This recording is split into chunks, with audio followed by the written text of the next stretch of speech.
Ako volite pratiti modne blogove, sigurna sam da uvijek s posebnim veseljem dočekate postove u kojima se otkrivaju male tajne tih stylish ormara. E pa danas ćemo zaviriti jedan.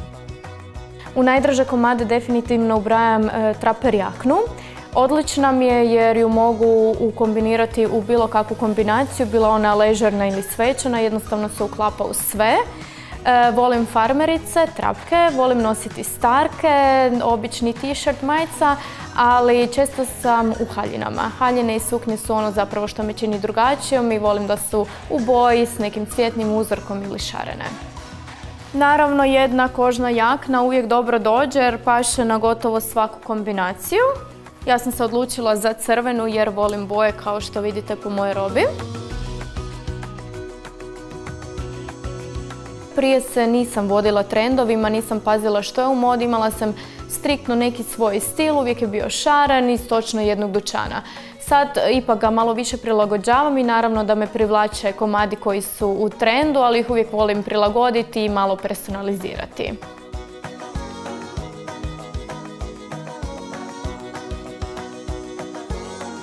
Nemojte ove sezone zaboraviti na tweed, on se vratio u modu. Ovaj sakojić je star 3-4 godine, zato vrijedi čuvati stvari jer vrate se u modu.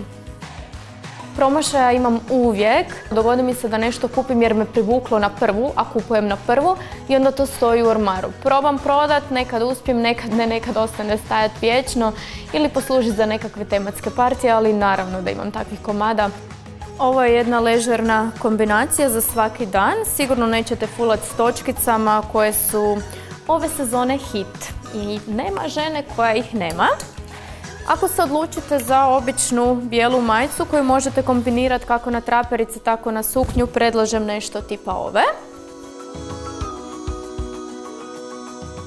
Mislim da marama može uvijek dobro podići kombinaciju kao torbice i sunčane naočale. Mislim da su to detalji koji nam pomažu u našim svakodnevnim modnim kombinacijama. Možete ih vezati oko vrata, oko kose, na torbicu, gdje god vam odgovara. Upravo suknja koju imam na sebi je iz second hand shopa.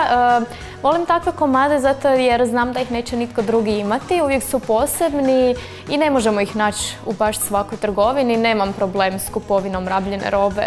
I ovo je moj ulov. Broj 40, nimalo me ne spričava. Zavezat ću je dolje i nositi na trapke. Košuljica je divna, ima točkice.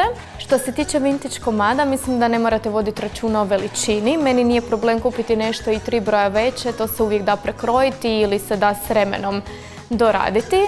Recimo ova suknja mislim da je možda bila broj 40 ili 42, sada je sužena i meni pristaje savršeno.